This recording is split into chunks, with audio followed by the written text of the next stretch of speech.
One of the most bizarre murder mysteries in modern Miami Valley history just wrapped up after a 6-year investigation. It began with a young man's search for his sexual identity and ended in transition, rejection, and murder. The I-Team's News Center Cheryl McHenry sat down with investigators who never gave up, and for the first time, they're sharing vivid details of how they were able to solve this mystery. Mercer County Sheriff's Office. The mystery began January 3rd, 2016. But I was just out walking my dog, and I came across some bones that looked to me to be human. Maybe they're not. The caller was right. The bones were human. We had a majority of the torso area, but we didn't have from the elbows or knees down, and we also did not have the skull. Someone had been murdered, so the case fell into the hands of Detective Sergeant Megan Baker with the Mercer County Sheriff's Office. I mean, there was apparent saw marks that you could tell that this individual had been dismembered. State investigators and forensic anthropologists tried to crack the case but couldn't, so the Ohio Bureau of Criminal Investigation got involved. The skeletal remains were first brought here to the forensic biology lab to try to get a DNA sample in order to determine who this person was. Scientists successfully extracted DNA but found no match. All they knew, the victim was a man between 20 and 35 years old. Time went on, 4 years in fact, when criminal intelligence analyst Jennifer Lester took an interest in the case of this young man, Ryan Zimmerman, missing since 2015. But as soon as it came on my radar, that was what I realized: we had never gotten DNA from his family. So they went to his parents' house all the way in Corbin, Kentucky, and with DNA now in hand, a match. Ryan's remains were those found dismembered in 2016. He loved video games, he loved the computer, he loved cartoons, and he loved playing with his brother Ray. As Detective Carla Bacher learned more about Ryan in hopes of solving the puzzle to his gruesome death, she says there was another side of him he kept hidden from his family. He had made a post on Craigslist, personals, so he was looking for more of someone to take care of him, and he was looking more into the route of him being seen as the submissive female of a relationship.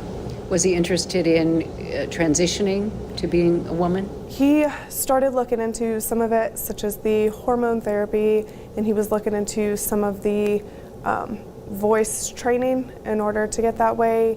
He also would go shopping for different female clothing. Many of these details came from the BCI's Jennifer Lester, who analyzed Ryan's Google searches, phone records, and social media activity.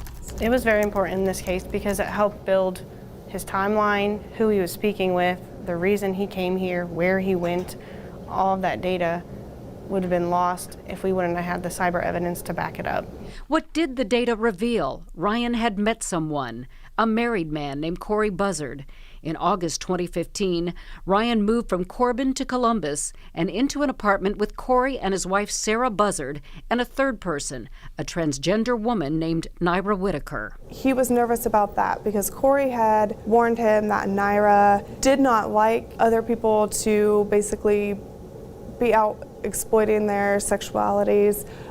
She felt that if you wanted to be a female, you needed to portray yourself as a female and not let anyone else know otherwise.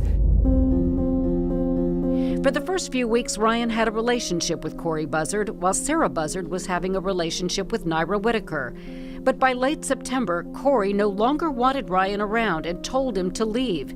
Corey left the apartment that weekend, so Ryan appealed to Sarah to let him stay. Sarah told us that she told him, no, Corey wants you gone. You're here for Corey's purpose, not mine, so you need to leave. Which then she told Naira how her and Ryan's conversation had gone, and that's when the plan was developed at that point in time.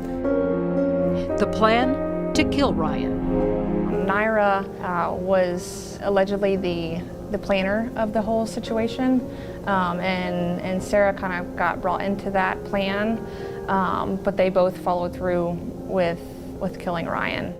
Sarah strangled Ryan in the Columbus apartment's hallway, and the women dismembered him in the bathtub. And then they dispersed Ryan's dismembered body throughout the state of Ohio. They had come back home to find Corey home, and they left it under the ruse that Ryan had just left. In January 2016, the same month Ryan's remains were found in Mercer County, Corey and Sarah Buzzard's divorce was final, and Sarah married Naira Whitaker. And they disappeared.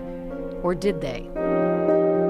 By July 2021, investigators were closing in, searching the Columbus apartment where the four had lived in 2015. They also located the Toyota Corolla Sarah Buzzard had sold.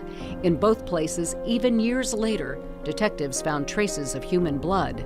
With evidence in hand, on August 25th, detectives went in for the arrest. Their key suspect, Sarah Buzzard, who had moved with her wife Naira to Marion, Indiana. Once in custody, Sarah confessed. The motive? Love. Miss Buzzard, during a interview with her, she explained that she loved Naira so much, and it was kind of a plan of theirs. If she didn't follow through doing what they did, that she was going to lose Naira. With Sarah in jail, officers returned to the house to arrest Naira, who had only been questioned before. She denied any involvement, and then she ended up pulling a firearm from her purse and died of a self-inflicted gunshot wound. Sarah Buzzard pleaded guilty to aggravated murder and was sentenced this January to 30 years to life in prison. Finally, closure for Ryan Zimmerman's family. He didn't deserve to go through what he did. He was only, an individual that was just trying to find himself, basically, and his place in this world. At least he gets to be home with his family. They know what happened.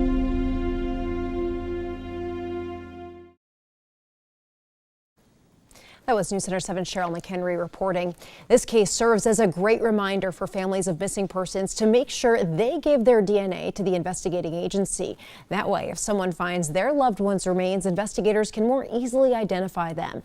According to BCI, Ohio currently has 105 sets of human remains that are unidentified and hundreds of long-term missing persons cases.